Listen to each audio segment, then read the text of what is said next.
Introduce the next speaker, Denis Mourard.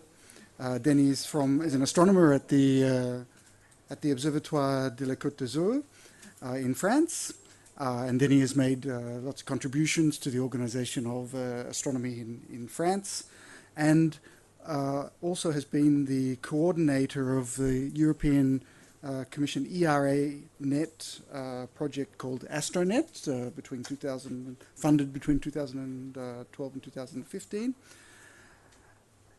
And today he's actually going to talk to us about Astronet.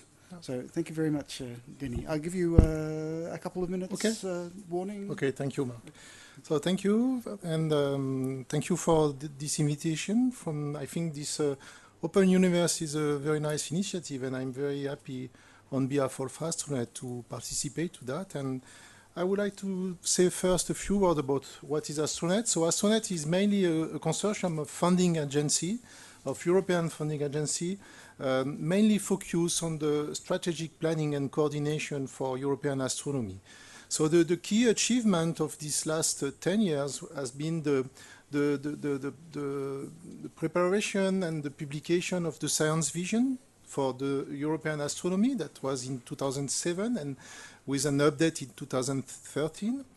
And this document about the science vision for European astronomy has been followed by the Astronet roadmap, infrastructure roadmap, which was the main handbook of Astronet for the activity along this last 10 years. So the Astronet roadmap was first published in 2008, and there was an update in July 2014. All these documents are on the Astronet website, and there have been many presentations of these activities at different occasions, mainly at the EAU level, but also at the EWAS, European Week of Astronomy and Space Science, for the last years. So the role of Astronet is not to build the infrastructure, but it is to help in the initiation and to push and enable the big, large infrastructure, and both for on ground and in space. And Astronet, through the different national funding agencies, is mainly focused on the efforts that are underlined under these big facilities. So the main things we have pushed in the last I would say 5 years during the last period of the European funding was to support the COSADI activity and to work with them about the preparation of a sustainable virtual observatory in Europe. And this is linked to the one of the last point of the slide, which is the cluster of infrastructure, the Asterix project. Mark has already spoken about that, and the development of the virtual observatory as a sustainable data infrastructure in Europe is now quite a reality. There has been a lot of activity also around the European Task Force for Laboratory Astrophysics, which is one of very new and very important activity about complementary data for space mission. We can speak, for example, for Herschel or for ALMA, of course. The laboratory astrophysics has been very successful in supporting these large facilities.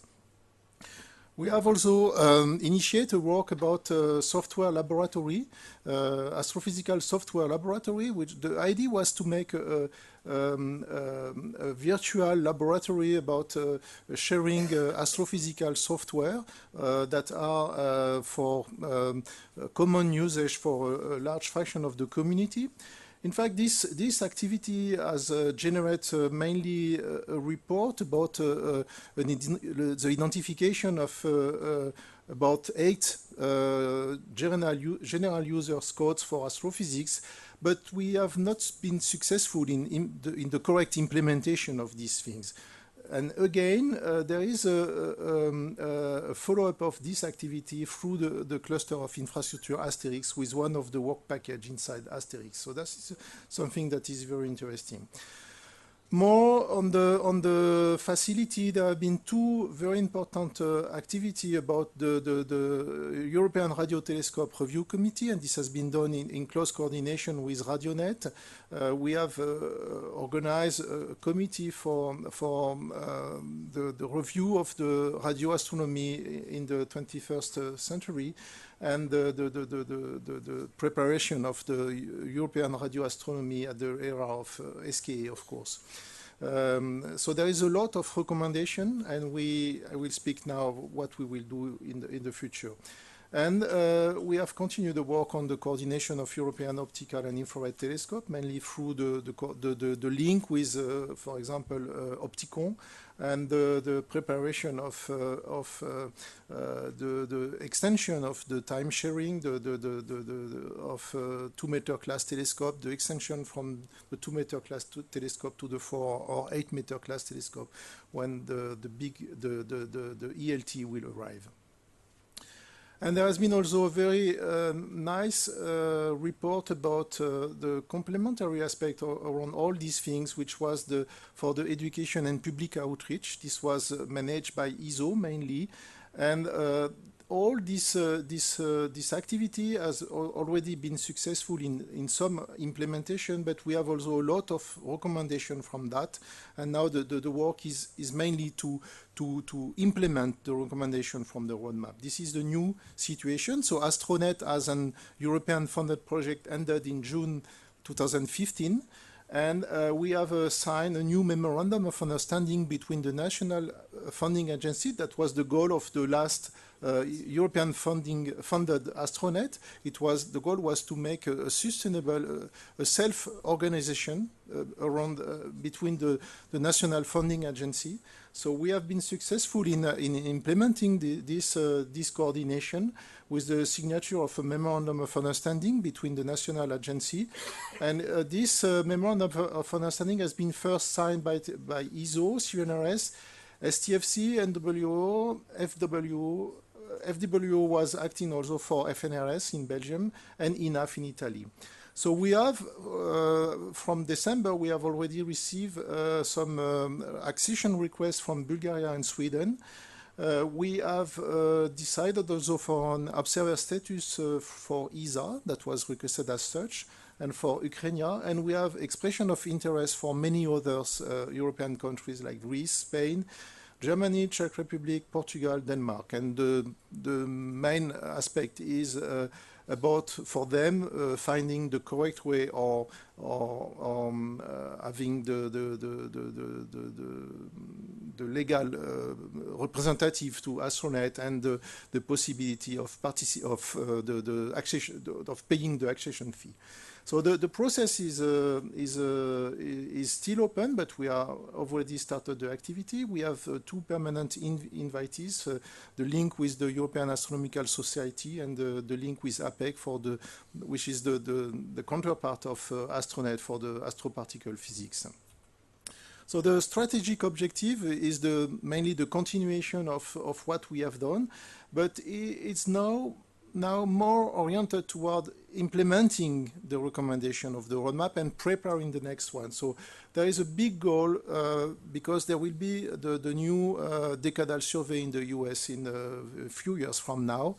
There has been already initiative at the International Astronomical Union level about exchange of vision around long-term perspective between the US, the Canadian, the Australia, the Japanese, European, and we are already preparing the next European science vision from scratch, in fact.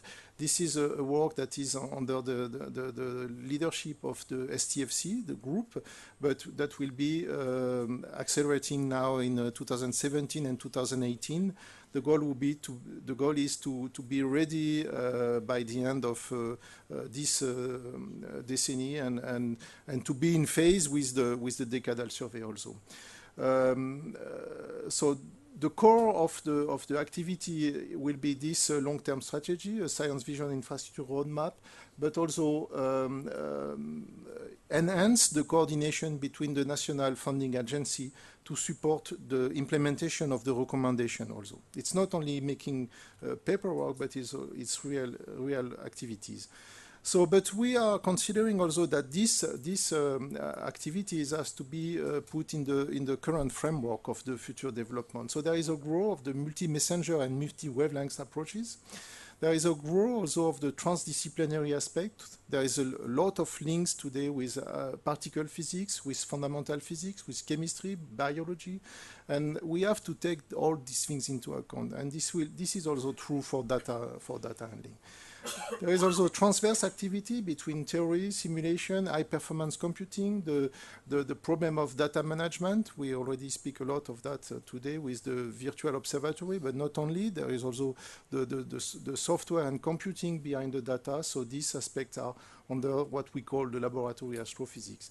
And moreover, around all these things, there is a need for coordination because astrophysics has a very high impact in the general public, but we are also facing very large difficulties about funding. There is a clear lack of funding for all our big facility, and we even have more and more ideas about new facilities. So there is a need for coordination because the total manpower in the astronomical community is limited, and we need to have a better coordination. And we need to make education also, because education is not only for the general public. It is, because this is one of the very nice impact that astronomy could have, but it's also education among ourselves, because the infrastructure and the data are becoming more and more complex, and if we want to take the full benefit of this data with this transdisciplinary aspect, we need to make some education and form the new generation for these big facilities. So I made just a short comeback to the last recommendation from the infrastructure roadmap about the 4 panel. It was divided into mainly energy, in fact, and they have all. You don't need to read everything, but I underline a few words about what concern data, in fact, in the recommendation, and you will see that there is a lot, in fact. There is obviously the multi-wavelengths necessity for the multi-wavelengths collaboration for this high energy astrophysics, but also the long term, the fact that the missions are very long term also, and that's something that is important in the data management. For what concerns the UV, optical, infrared, and radio millimeter astronomy, there is I think, important recommendation about adequate funding for data analysis. This is often underestimated when you build infrastructure. You forget to fund the infrastructure needed for the data management. So this is something that is really important, and we not only need new development for instrumentation, but also for software. So this is already done at some level, but I remember you that these recommendations are recommendations for the National Funding Agency. This is something the National Funding Agency should implement now. So for what concerns the last panel, you see that the astrophysical software laboratory is something that is really important to organize correctly, and so still the need for continued investment in dedicated data facilities. So there is clearly a new era for astronomy data. There is these new challenges for storage, analysis, and distribution, and the necessity for an improvement in the interoperability of data. This is clearly the core of the activity of the virtual observatory. We have already spoken a lot of that today, and but this is clear. But I think this is not enough, because we also need to think to the use of our astronomical data, not only by astronomers, but also by other community. And we need also to develop I already speak about that, the software and computing facilities. And so we are preparing a plan in the Astronet board for developing this software laboratory in a more in a parallel way to the virtual observatory, in fact. So this is a summary of the work plan we have in Astronet. So you see that there is a large part about the implementation of the roadmap and the preparation of the future. But we also continue to work, and mainly with our colleagues from the Czech Republic, about the wider engagement of European astronomical community. So as a conclusion, I think that the challenges for the open universe, as seen from the Astronet point of view, is that it's clear that at the Astronet level we have to support not only the realization of the infrastructure of the new facilities, but also the data and computing challenges that are behind these new facilities. As I said, we have to develop a wider access and an easier access to the data. A wider access is because if we want to continue the possibility of developing a very large facility, we have to show that we have a large community, and this is not only because we are making nice things in astronomy that we will get the funding in the next decades. There is a lot of other priority for society, not only funding astronomy. This is fine. We are very happy when we have new facilities, but we have to also to prepare the future. So education, I already speak, and so the multi-wavelengths and multi-messenger approach is something that is really important when you think to open access to data. If we want to as an astronomical community to take some of the lead on some of the fundamental question in theoretical physics or in particle physics, then we have to offer the most of what we can of our data. I think this is something really important in the future, and we have all what we need in hands, but we need to work on these approaches. And last but not least, also there is also very important challenges in knowledge about the link between astrophysics and chemistry and astrophysics and biology. And this is also when we are thinking in terms of open access to the data, we have also to think that maybe there is people, biologists or chemistry, people that will use our data, and this is something we have to take into account. Thank you. Thank you, Denis.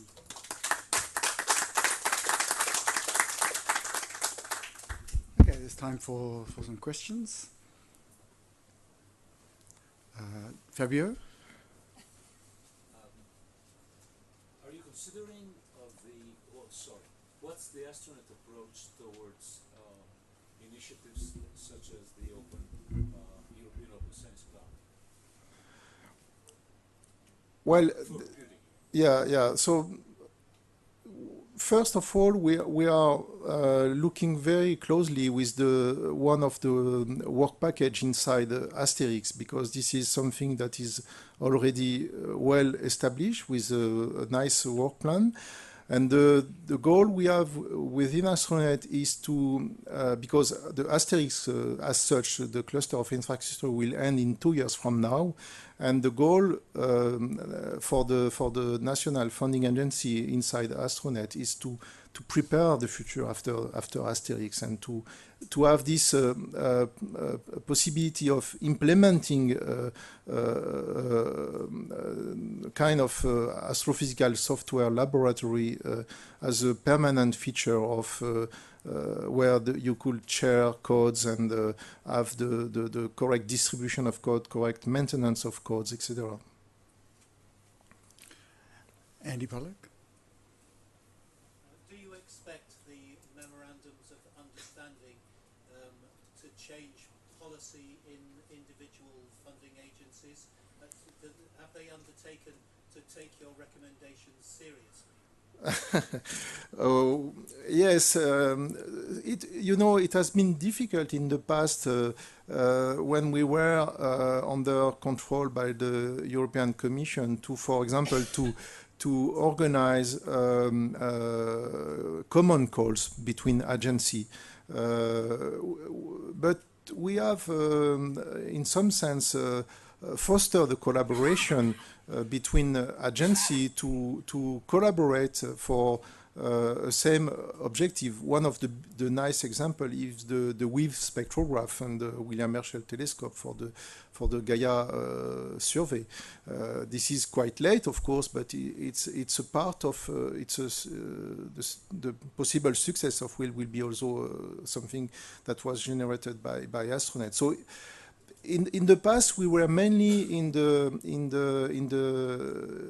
reflection and preparation, recommendation. The goal today with the new astronaut and with the memorandum of understanding, it's clearly written in the memorandum of understanding, and it's why we need the commitment from the agency is to implement the recommendation of the roadmap. So that's something that is really important. There is a lot of very concrete action that we can do at this level. And for example, simple things will be to share the agenda of call in the different national agencies. This is something that was prepared in the past astronaut, but is not completely known. So you could coordinate calls between European countries, for example. Okay, I think we need to thank you.